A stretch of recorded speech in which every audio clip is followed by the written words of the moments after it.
Order. Rachel McLean to move the motion. Thank you very much, Mr Henderson. I beg to move that this House has considered government funding for transport in the West Midlands, and it is a huge pleasure to serve under your chairmanship, Mr Henderson. I'm really pleased to have secured a debate on this topic, so I thank the House for allowing this time, and I'm very grateful for all of those who are here in the chamber ready to speak on this topic.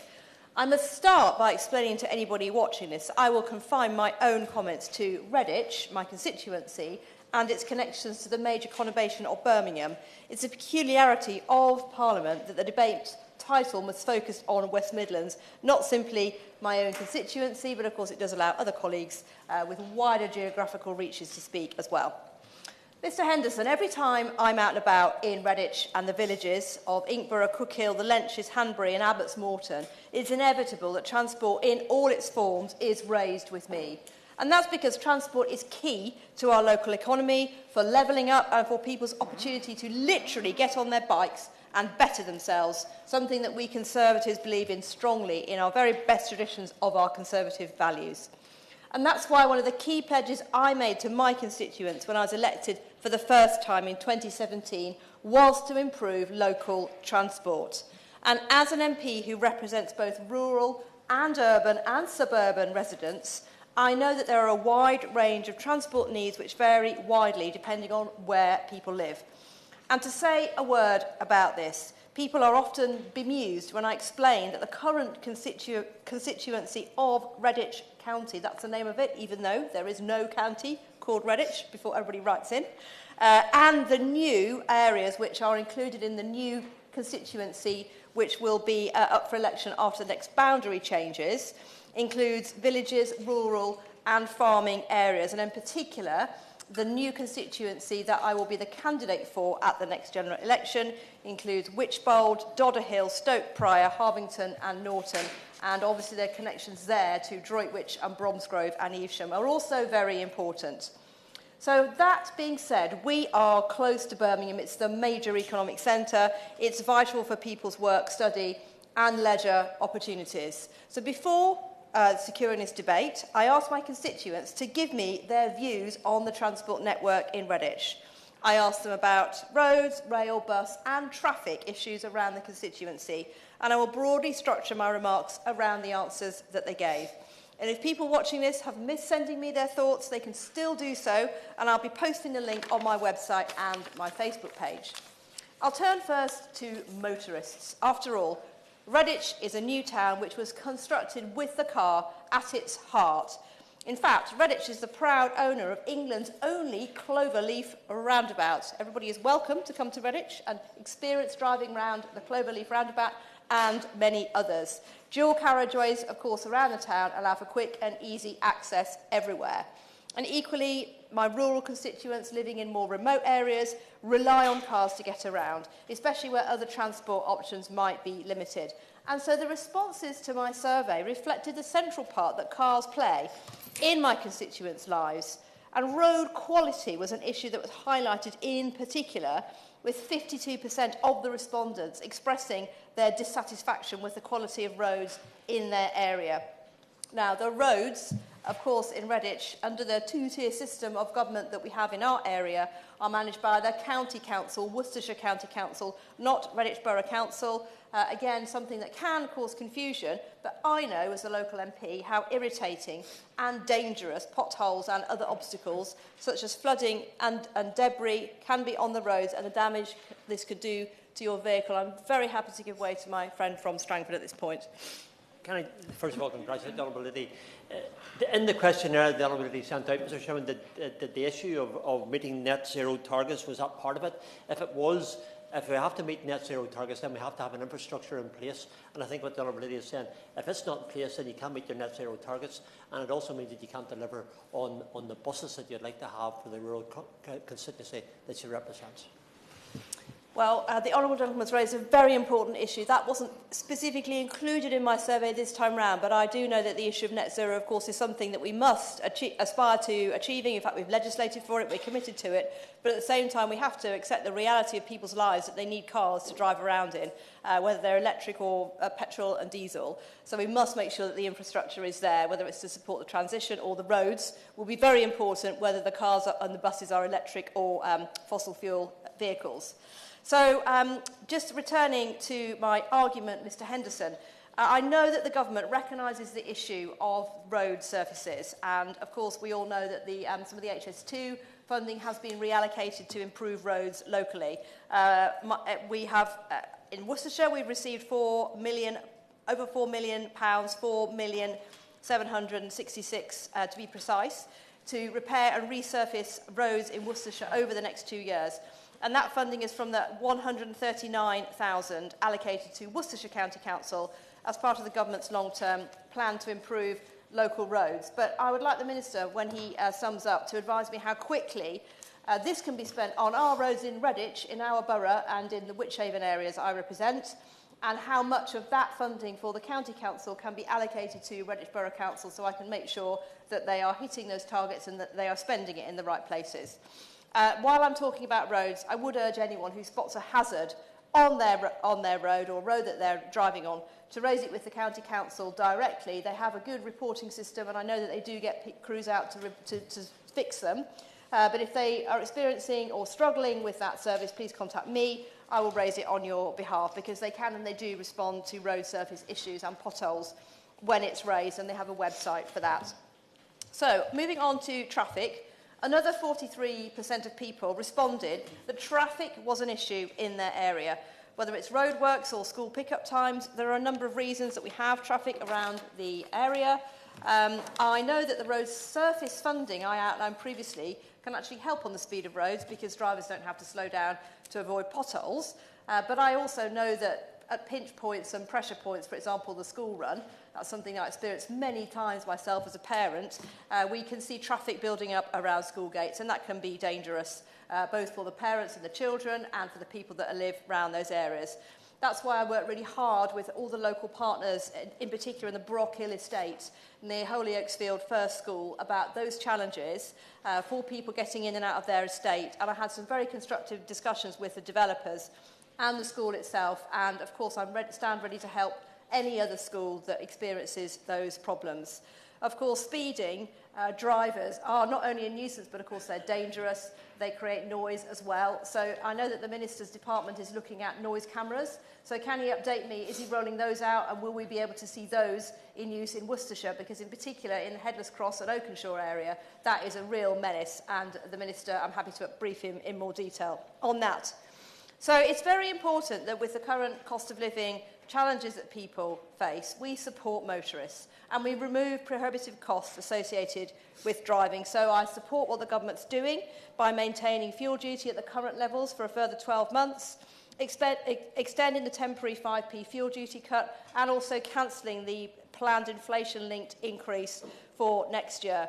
And I'm contacted by constituents who make the point that running a vehicle is a big portion of their family's budget. So I know that these costs will be welcomed by people, and these savings do matter.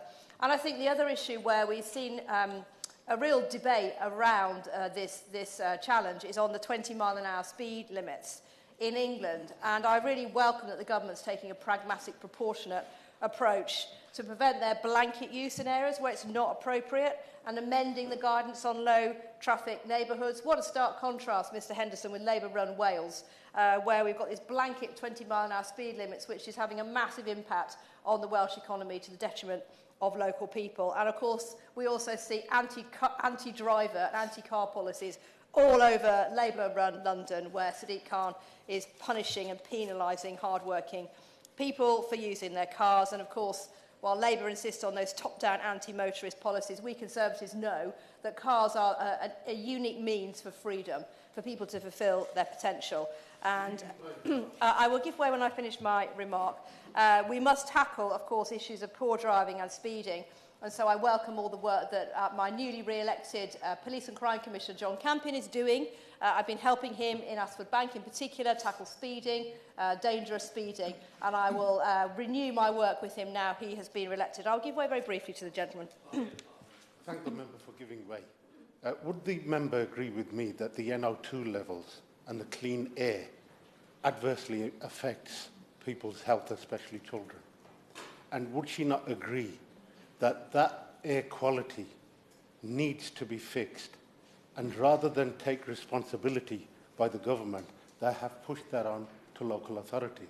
Now, if they're serious about being anti-motorists and saying these are anti-motorist policies, are you saying the overabundance of motorists using cars exponentially with detrimental effect on their health, especially children, is that something that this government is proud of? I thank the Honourable Gentleman for his intervention. I want to keep my remarks to my local area, to Redditch and to Birmingham, and I was highlighting the shocking record of Labour-run London and Wales, and I stand by those comments. They are anti-driver and anti-car and anti-growth. So while many people do drive to and from work, a large number of respondents to my survey highlighted the challenges faced by people who walk, cycle or use a wheelchair to get around Redditch. People highlighted the need to increase the amount of cycling walking space, the number of crossings, and reducing the amount of time it takes to walk across the town more generally.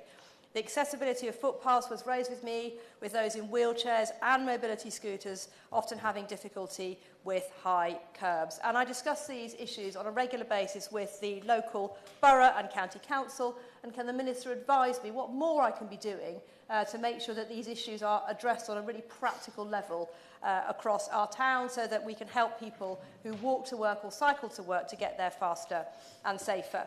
Now, coming on to bus services, Mr Henderson. They are key to the pledge I made to my constituents at the last election. People around Redditch and the villages rely on bus services to connect the rural areas to the surrounding towns. Now, COVID presented an existential challenge to local bus services, with people obviously using the buses less frequently, meaning certain routes have become unviable and have to be extensively supported by central government funding. And unfortunately, only 11% of those who took part in my survey said that local bus services were good. Now, I caveat this with, obviously, this is not a scientifically representative sample of the whole town, because I know there are challenges in running bus services. And in fact, the government's recently stepped in to award £3.4 million to support bus services in Worcestershire, bringing the total we've received since 2022 to over £6 million. And additionally, the government put into place the cap of £2 on bus fares, and that's undoubtedly improved usage and provided much needed support for people who rely on buses, especially when families see their budgets are squeezed. So we have seen some success stories as well as challenges. So thanks to the hard work of the Conservative-run County Council and backing from the government, the 51 and 52 routes that serve Redditch are some of the most commercially successful in the entire UK. But I will continue to work hard with councillors and ministers to see what more we can do to support our bus network, to ensure it's reliable and delivers for residents. And I really appreciate the latest thinking from the Minister about what more he can do to support buses in areas like Redditch as we move now beyond COVID. And I think I'd make the point here that anyone who would like to see better bus services, better funded or nationalised, or any of these other ideas that we hear talked about, needs to explain how they would be funded. There is only one bus route in Redditch that actually makes a profit. To my knowledge, this has been the case for many years because people are using buses less and less. So services must be subsidised by the taxpayer. So if buses are going to be subsidised and brought into state ownership, anyone who's advocating that needs to explain how they're going to take funds that are earmarked from other vital services to deliver that for residents.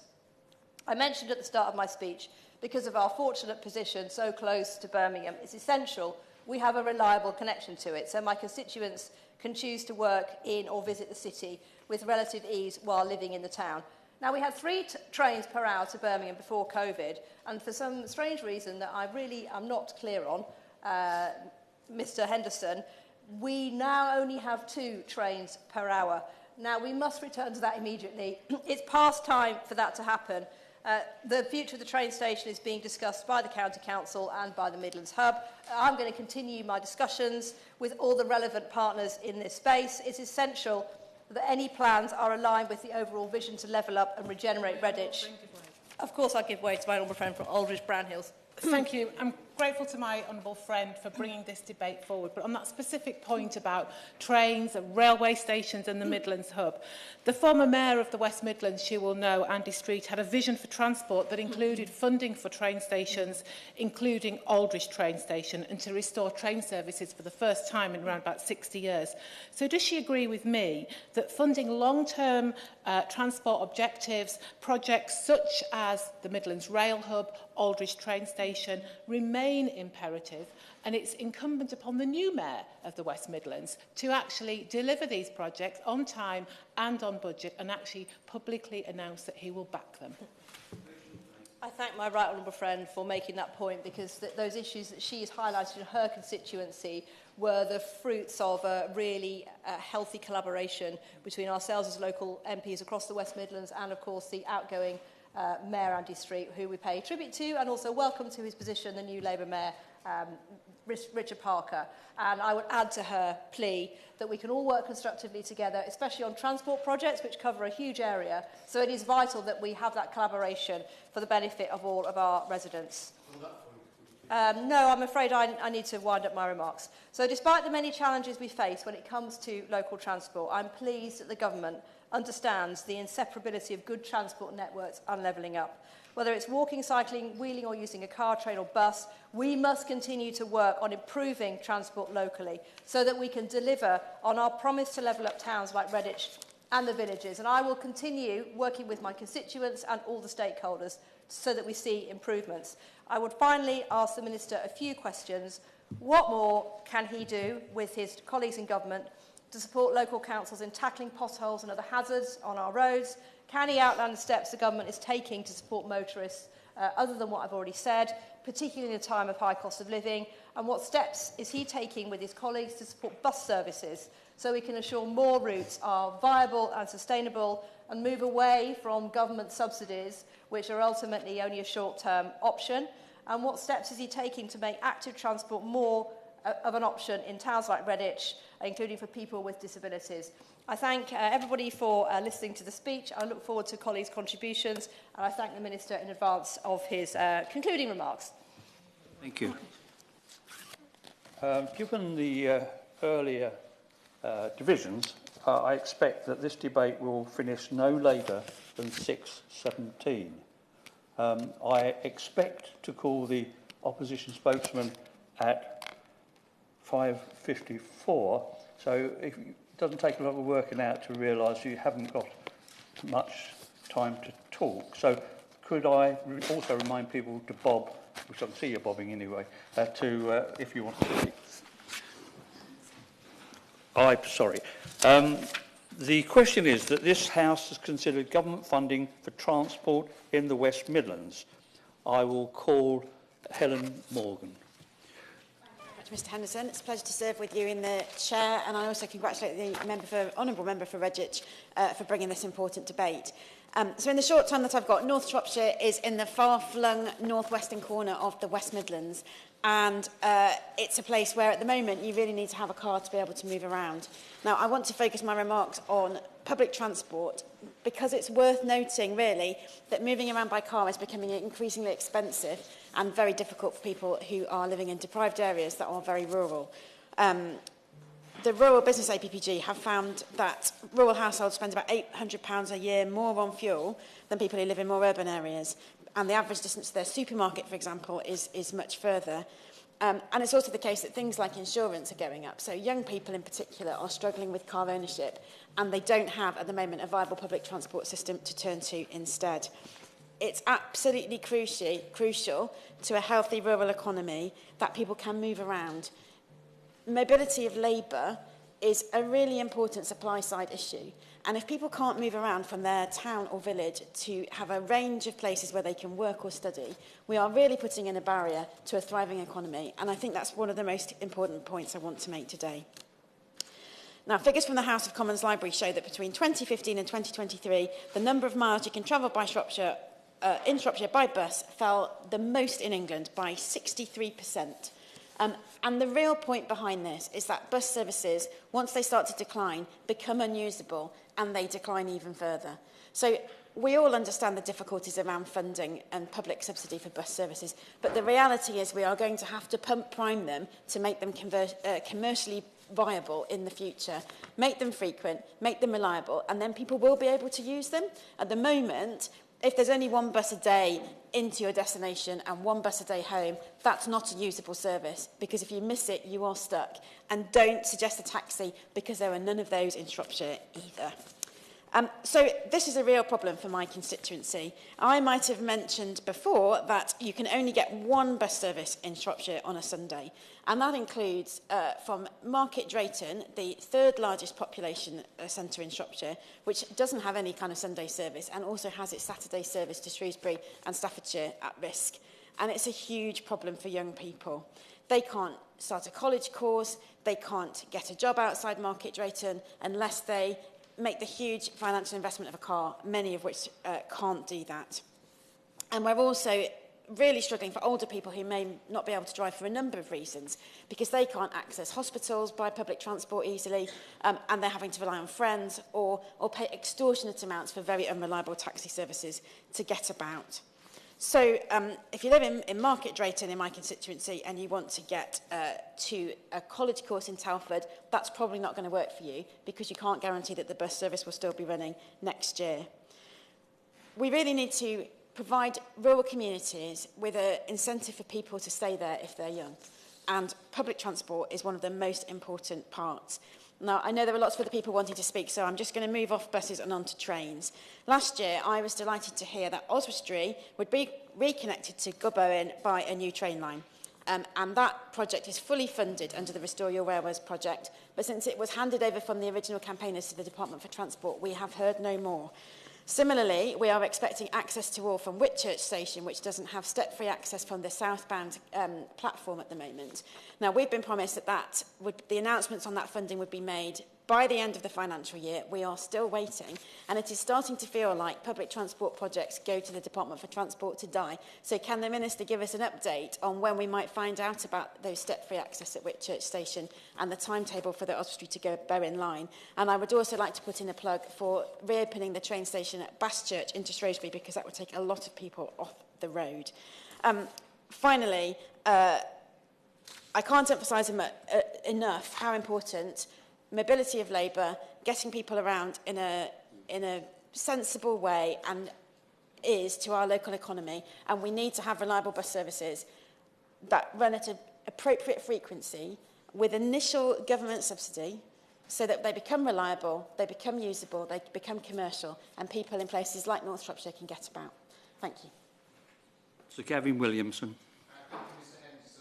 Privileged to serve under your chairmanship, and if I may congratulate my honourable friend for securing this debate, and you can see the real interest for so many members across the West Midlands in this. Now, I appreciate that my right honourable friend, the Minister, will be assailed with demands and requests. So I thought I would, before I got straight into that, I thought I would start off with a few thank yous as well, because we have actually seen some amazing investment in terms of rolling stock, as well as electrification on the Chase line, which has seen an amazing increase in the number of people that are using the Chase line, serving Cannock and Rugeley, and of course my own station of Landywood, where you've seen an exponential growth of people taking advantage of this service, which is supporting so many local residents in Great Worley and Cheslinhay.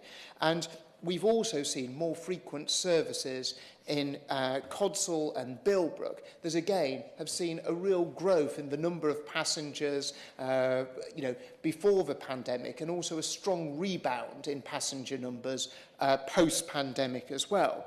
But while I am deeply appreciative of that, there is constantly an ever greater need for investment in our rail services. And if I could put on record an ask and a request to see if, while we've seen improvements in terms of the services, stopping at Penkridge Station in Staffordshire, we'd very much like to see those improved services that we've seen during the week also extended to better services at the weekend as well. This is incredibly important for residents within Penkridge as they travel from Penkridge, whether to Stafford or into Birmingham. And again, it very much sort of cements Penkridge as a great place to live, but also a great place to be able to visit and also to be able to commute to the surrounding areas from. Additional to this, and I do apologise for assailing him with so many requests, is also that of Stone Station. And I know that we have spoken about this in the past.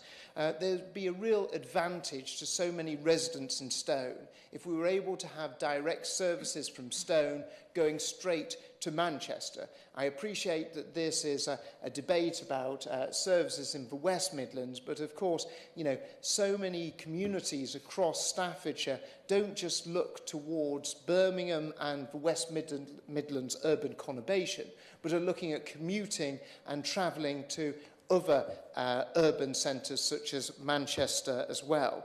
If he's able to encourage his officials and Network Rail and the railway companies to look at this as an option, I know that it would have great benefit to the residents of Stone.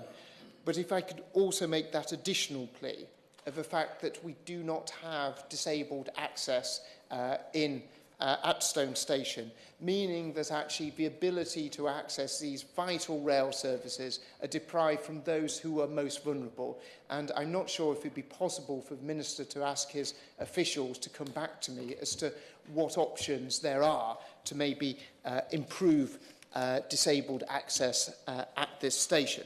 I appreciate that he is not the Roads Minister, but I hope that he can maybe take a message back to his colleague on the issue of potholes. We're very appreciative of the extra money that has been allocated to Staffordshire, but it is a large rural county with many roads that could do with extra attention and extra resources. So I would urge the Minister to make sure that that is seen as a priority within the department. It is something that has a real impact on people's lives. So many of my constituents were never able to be access a rail service without actually the use of their car in the first instance. And making sure that our road network is the very best is absolutely essential. And my honourable friend and the honourable lady have raised the issue of bus services, very much the Cinderella of the public transport sector, but incredibly vital for many, many rural communities. I feel that Staffordshire has sometimes suffered with an generous approach towards subsidising public services to the urban West Midlands, while sometimes forgetting the rural counties that surround it. And I would very much encourage the Minister to take the message back to his colleagues that actually bus services are as vital, if not more vital, because we do not have tramways and often railway stations are so much further from the many villages across Staffordshire. So buses are essential for us, and there seems to be a disparity in funding between the rural counties and the urban West Midlands, and I'd encourage the government to look at that and redress that balance. Cord Gill. Thank you. It's a pleasure to serve under your chairmanship, Mr Henderson, and I congratulate the Honourable Member for Redditch and the Villages for securing this debate on transport in the West Midlands. I want to speak today about buses. In the past year, it has undoubtedly been trains that have dominated headlines in my region after the bungle scrapping of HS2. They might not be as glamorous as trains, and they might not justify expensive taxpayer-funded trips to Japan for the Transport Secretary, but for many more of my constituents, it is buses that are the lifeblood of the community. They're indispensable for connecting people to jobs, opportunities, education, public services, friends and family. They disproportionately serve the more deprived in our society. Half of the poorest fifth of families do not own a car. And as I've argued many times before, they're one of the key reasons why Birmingham underperforms in productivity when compared to similar-sized cities in Europe. Complaints from many of my constituents, whether they're looking for work, meeting with family, or simply want a day or night out in the city, the public transport is not there to connect them. In my time as the MP for Birmingham Edgbaston, I've lost count of the times that routes my constituents rely on have been reduced or axed altogether.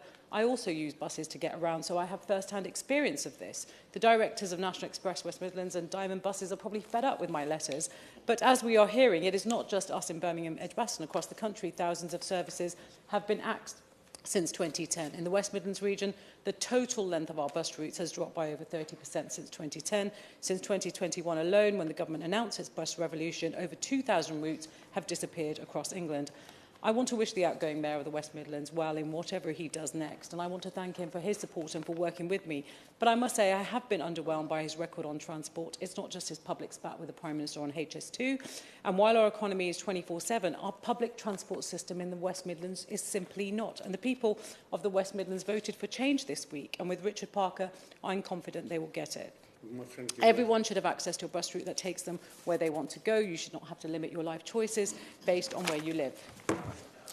I thank my friend from Edgbaston for giving way. For the record, West Midlands Combined Authorities' medium-term financial plan represents a significant challenge to the authority, as a deficit of £29 million is forecast for this year, rising to £50 million for the year 27-28. That will not be the responsibility of the incoming mayor. That clearly sits with the outgoing mayor and this government. For the record, do you agree that the deficit that's being proposed this year and up to 27-28 will have nothing to do with the incoming mayor? Yeah, I thank my honourable friend for that intervention, and clearly it's something I've expressed already in working with Andy Street around the cuts to a viability assessment that's taking place in my constituency, which would have a sprint network, for example. A lot of the finances from central government and the delays are directly impacting what he can obviously have delivered in the region, and clearly what the next mayor will do. But Richard Parker's plans are to bring the bus network into public control, allowing us to design routes that people need and make buses more affordable, more reliant, more frequent, greener and better connected. Crucially, he has pledged to work with communities to help design a bus network that works for them. So I wonder if the Minister will join me in congratulating Richard Parker on his victory last week, and can he say whether he will support him in his plans to take buses back into public control, and can he promise he will not face the same 6-year slog that Andy Burnham had to put up with in Greater Manchester due to the unnecessary barriers imposed by central government?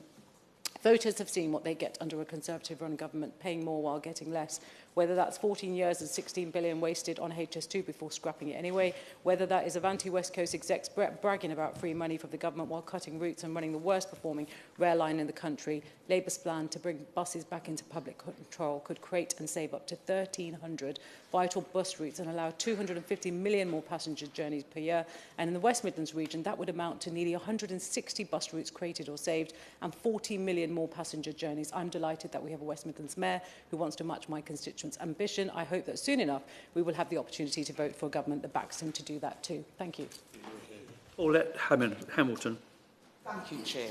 Thank you, Chair. And I'd like to thank the member for Redditch for securing this important debate. Chair, my constituency is 3 miles from the city centre of Birmingham and about 10 minutes train journey.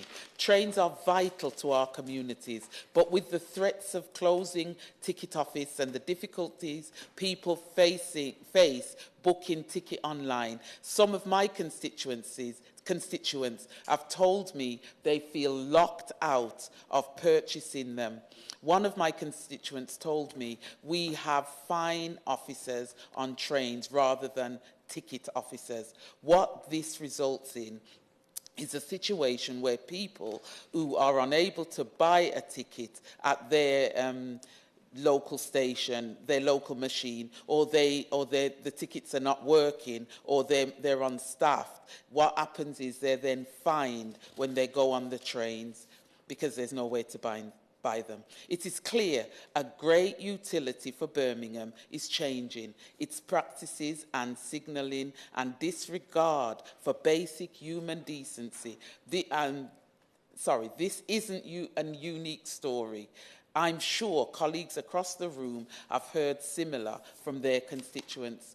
If my constituents want to travel to the other side of the constituency, they can, except they have to wait for 2 or 3 buses, sometimes with long delays at bus stops. One of my constituents had to wait an hour and a half for a bus on a match day, and says she often has to wait an hour on a normal day. It isn't too much to ask for people in Erdington, Kingstanding and Castlevale and across the UK to be able to travel to work, school or college on a bus and expect that they're on time. However, that is far from the reality. Across the West Midlands, there has been 47% decrease in weekly bus services since Labour was last in government, and 24% decrease in my constituency. We know that public transport is an important investment in local growth for individual and businesses, but we aren't funding it well enough. The park, and before this, my constituents couldn't access their jobs. We also haven't seen the investment we need in active travel. So many of those who can afford to get around the can't afford to get around the constituency by car. The West Midlands are some of the worst air quality in the country, with some of the most populated areas exceeding the UK legal limit for toxic nitrogen dioxide. 80% of this is caused by road transport. Air pollution contributes to over 43,000 deaths in the UK every year, and over 2,000 in the West Midlands. Of course, it is worse for our children who are breathing in toxic air. That is why I am really glad our new West Midlands Mayor has pledged to bring buses back under public ownership.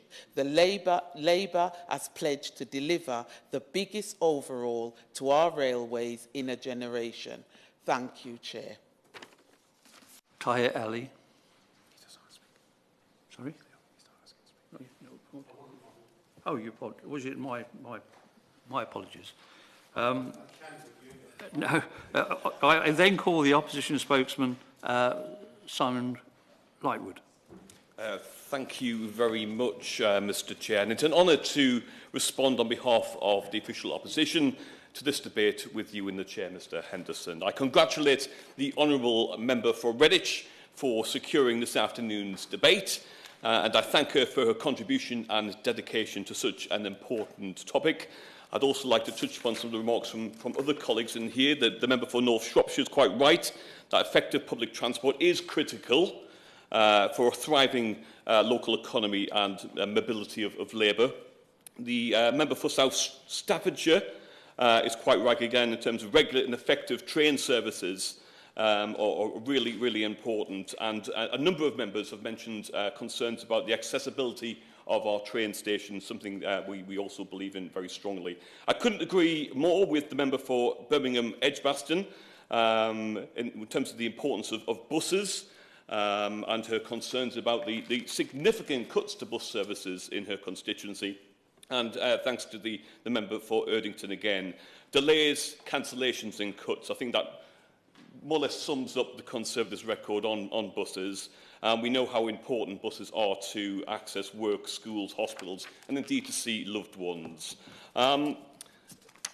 Mr. Chair, Labour knows that high quality, accessible and reliable transport links are the difference between opportunity and isolation for millions of people. Naturally, this debate has covered more ground today than just buses, but as the most used form of public transport in Great Britain, with 58% of ticketed public transport journeys taking place on buses in 2023, I hope colleagues will bear with me whilst I focus my remarks here, because any discussion on transport funding in England must acknowledge that since England's buses were deregulated in the 1980s, countless bus services in regions outside of London have collapsed. Mr. Chair, the statistics are stark. 1.5 billion fewer annual bus journeys in 2019 than in 1985. 300 million fewer bus miles per year since 2010, and thousands of vital bus services cut since 2010. All of this on this government's watch. It's now widely accepted that the current bus funding system is not working, neither for passengers or for the many operators trying to deliver services that people can rely on. The government's own Bus Back Better strategy openly acknowledged the need for subsidy reform and committed the government to working towards this, yet far too little progress has been made on this objective since. Bus Back Better was launched 2 Secretaries of State ago, and by my calculation, 7 Transport Ministers ago, back when the Honourable Member for Redditch was a Transport Minister in that department. Passengers now rightly expect far more progress than we've seen from this government. And I must make it clear that I know there are significant numbers of operators, local transport authorities, and through enhanced partnerships, local councils, who are doing their best to buck national trends on bus decline and deliver for local residents. And across all of these, there has been commendable progress. I've been on numerous visits to local bus depots to see these developments firsthand, but the national picture is undeniably still one of huge inequity in the quality of bus service provision. The passenger watchdog Transport Focus's 2023 survey, Your Bus Journey, makes that crystal clear. In fact, within that report, an unavoidable statistic is that the West Midlands area has the 3rd worst overall journey satisfaction rating in the country. The West Midlands is often rightly pointed out has enormous economic potential and already contributes more than £100 billion of GDP as the UK's youngest and most diverse population. But for the West Midlands to truly fire on all cylinders, it must be underpinned by a high-quality transport network that connects the population to that economy, from connecting people to educational opportunities, to jobs, or just to each other. That transport network is absolutely vital. Mr Chair, I was in the West Midlands only last month, visiting the National Express depot in Smethwick with Labour colleagues. There we launched Labour's plan for better buses, alongside the fantastic then candidate for West Midlands Mayor Richard Parker.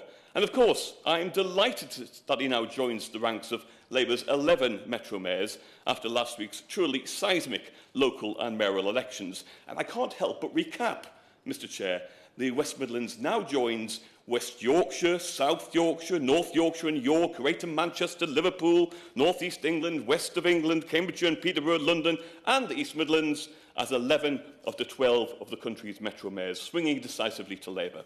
11 Metro mayors working in lockstep to improve their local transport areas. 11 Metro mayors united in their readiness to work with a Labour government, should we be lucky enough to serve, to deliver for their regions. And in the West Midlands, Richard Parker's vision for transport is safer, healthier, greener and more efficient mobility across the region, meeting the needs of West Midlands' growing population. Central to Richard Parker's plans for his flagship policy is to bring buses back into public control. These revolutionary plans will see the West Midlands follow in the footsteps of other trailblazing metro areas led by tireless Labour mayors like Andy Burnham in Greater Manchester. Manchester's B network has already started to revolutionise travel in the region, with ridership and reliability climbing thanks to Andy Burnham's decision to pursue franchising. Our mayors are truly doing trailblazing work, but Labour knows that access to high-quality bus services shouldn't just be restricted to those living in metro areas. As we announced in Birmingham last month, Labour in government will grant every local transport authority, not just metro mayors, the power to take back control of their local bus services through franchising. And under our plans to accelerate and streamline the franchising process, we will reform the 6-year bureaucratic slog encountered in Greater Manchester, shrinking the franchising process down to as little as 2 years. Labour's plan to extend franchising powers beyond Metro mayors is important here because there are plenty of communities in the West Midlands that are not within the remit of the West Yorkshire Combined Authority. As proud as I am of Richard Parker, who's turned the West Midlands red, I'm sure the Honourable Lady for Redditch, for example, is likely already sick of me banging the drum for Richard Parker this afternoon when her constituency doesn't come under his remit. Which is why, within Labour's plan to fix our broken buses, our longer-term plan is to provide everywhere in England with the option to take more control over bus funding. Labour will reform and combine bus funding streams to ensure it's better utilised. Okay. Of course, the West Midlands transport network is more than just buses, as vital as they are. The West Midlands Metro now severely lags behind tram networks seen in other cities. Greater Manchester's trams, predating the West Midlands tram network, has by only 7 years, has 64 miles of track across 8 lines, compared to the West Midlands' 14 miles and a single track. Richard Parker's pledged to finally open the long-promised metro extension from Wednesbury to Sandwell and Braley Hill to in Dudley, and invest in the much-needed extension to Solihull. And crucially, he will roll out seamless contactless ticketing across all modes of transport throughout the West Midlands. That seamless integration, as has worked so successfully for Transport for London and has been pursued by the B network in Manchester, will revolutionise mobility across the region. Chair, the West Midlands has a proud and cherished heritage of problem-solving and invention.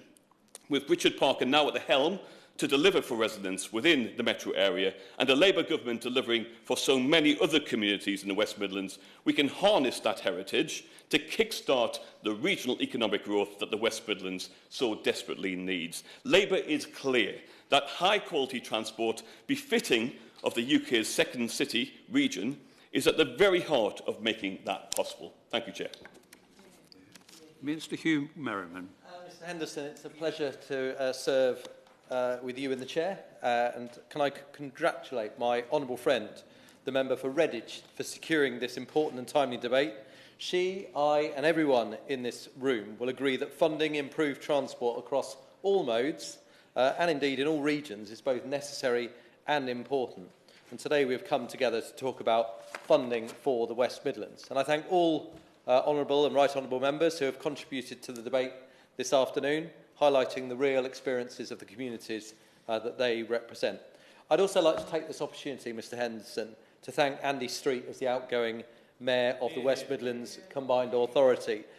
I have responsibility in the Department for Transport for the work with local government and with mayors, and I've particularly enjoyed working with Andy. He's a staunch champion of the region, always has been, and he's always been committed to improving transport for local people. And I've really enjoyed working with him in that regard. And I also look forward to working with his successor, Richard Parker, to continue this important work. And I do, to the point requested of me by the Honourable Member for Birmingham Edgbaston, congratulate Richard Parker on his result. I'll be writing to all of the successful mayors and indeed those that lost their position to congratulate and commiserate, and more importantly, for those that are in post, to pledge to continue to work across the political divide to make matters better for the communities that they represent.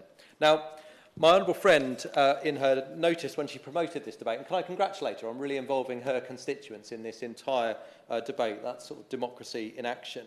She said on the 1st of May that she wanted to hear what more the government is doing to support local transport and to share her constituents' views with me. And she's certainly done that, and so it's now my duty to respond to her. I would just say for those points specifically I don't respond to, I will write to her to make sure that she can forward that to her constituents. So to start with, Mr Henderson, on the 4th of October, the Prime Minister announced a £36 billion plan to improve our country's transport. Network North was the plan that saw every single penny previously allocated for HS2 in the North and Midlands to still remain to be invested in those regions. So looking first of all at the resurfacing fund, this is £8.3 billion of investment in highway maintenance. And many honourable members have brought this up today, the importance of pothole and highway maintenance and repairs. So this means that all highway authorities in England will receive their biggest funding boost in over a decade. And this included an additional £5.1 million for the West Midlands Combined Authority and £4.76 million for Worcestershire County Council. This is to help deliver an unprecedented transformation in the condition of the region's highways. And again, that's all made possible by reallocated HS2 funding. Authorities will have been able to make an immediate start on the resurfacing of their road, and this work makes a real difference to communities, as we have heard this afternoon. Under Network North, Worcestershire County Council is receiving over £2.3 million this year, with plans underway to apply surfacing treatments to over 13 miles of roads, including an £842,000 investment in Redditch to treat over 2.5 miles of carriageway. Local authorities in the Midlands and the North, which are not part of the mayoral combined authority, will also receive their share of the brand new £4.7 billion Local Transport Fund, or the LTF, as we call it for short. And I'm pleased to say that under this scheme, Worcestershire will receive £209 million of additional funding over the next 7 years. The LTF aims to help improve connectivity between and within towns and cities, while improving everyday journeys for local people, as the government recognises that local leaders have the best view of their community's needs. And that's why we're empowering them with unprecedented local transport budgets to spend on their own local priorities. This could include upgrading road junctions, improving pavements, reducing congestion, and helping buses to run more reliably. It could also be spent on additional highway maintenance activities if that is a local priority. Anyone can see the LTF allocations for their local transport authority on the government's website. I should also mention the now well-established City Regional Sustainable Transport Settlements. These have provided over £1 billion to the West Midlands Combined Authority in the first round of funding, and they're set to provide a further £2.6 billion in round 2. And I heard of mention of a deficit. I'll just remind again, an additional £2.6 billion for the West Midlands Combined Authority. The most important thing my department can do, of course, is to increase the overall funding amount available to all local authorities. And that's exactly what our Network North plan delivers. Now, let me also turn to buses, which has also come up. I've recognised, despite the fact that I'm the Rail Minister, that it is indeed the nation's favourite mode of public transport. More people travel on buses than all other forms of public transport put together. And we know that safe and reliable buses are hugely important to our constituents. And that's why the government is providing unprecedented support for bus services, totalling over £4.5 billion since 2020. For the West Midlands specifically, Network North has supported the extension of the popular £2 bus fare cap and allocated £230 million to increase the frequency of bus services, which should also be spent on new bus stops and park and ride upgrades. And for Worcestershire specifically, this means over £2.8 million to deliver its bus service improvement plan, including £3.4 million redirected from HS2. But let's not forget the trains, because Mr Henderson, I am the Rail Minister, of course. Network North committed £1.75 billion to deliver the Midlands Rail Hub in full, something that Andy Street had campaigned very hard to do. Investment in the Midlands Rail Hub will increase the frequency and capacity of rail services across the Midlands, benefiting services for users of over 50 stations. I'll give way on that point.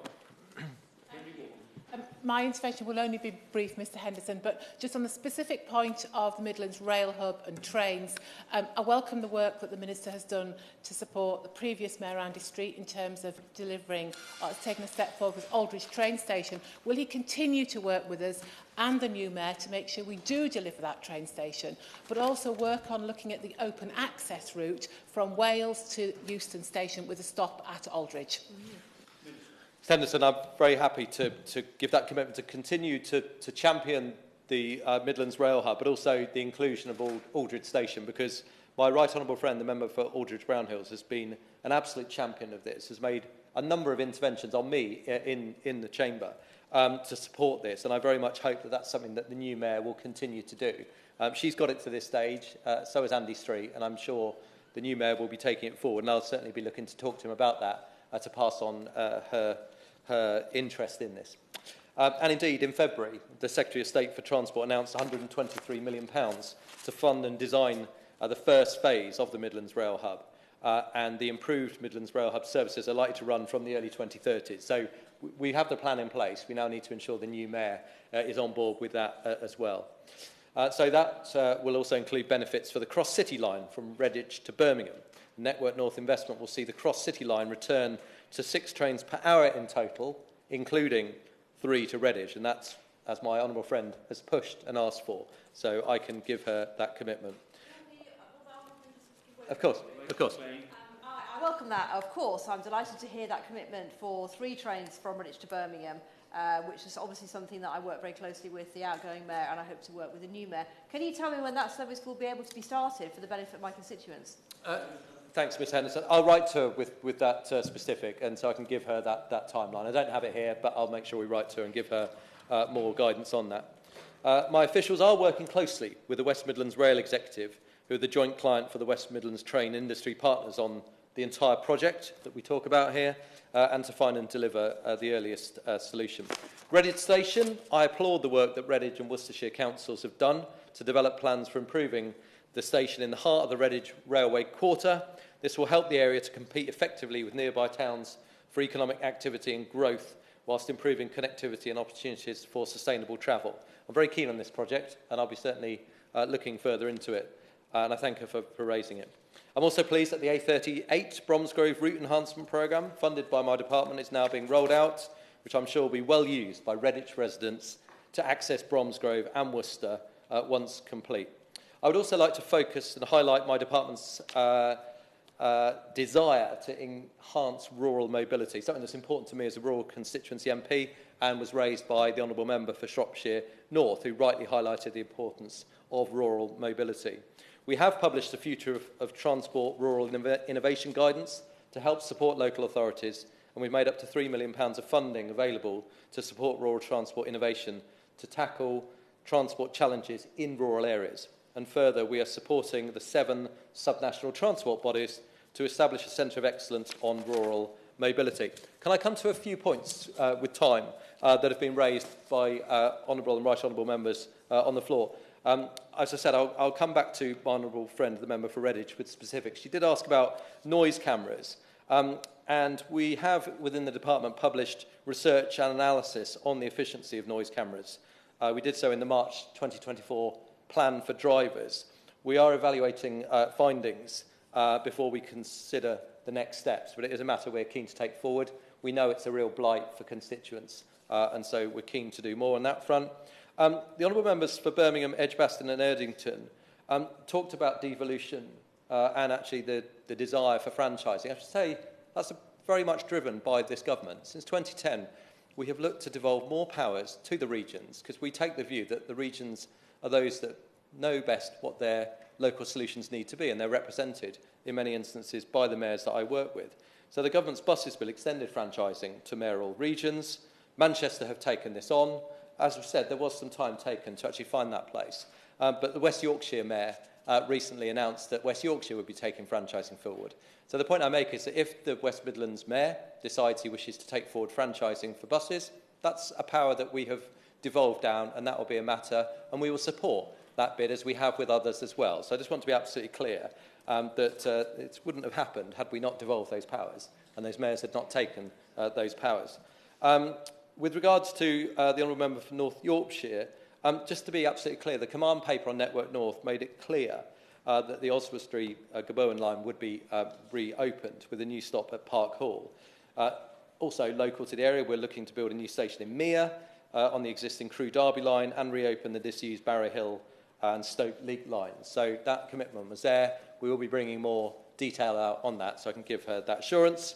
My right honourable friend, the member for South Staffs, asked about the Access for All programme. So 230 stations have been given step-free access. Really important to allow all members of the community, particularly those most vulnerable, to use their railway stations. And also a point raised by the honourable member for North Shropshire.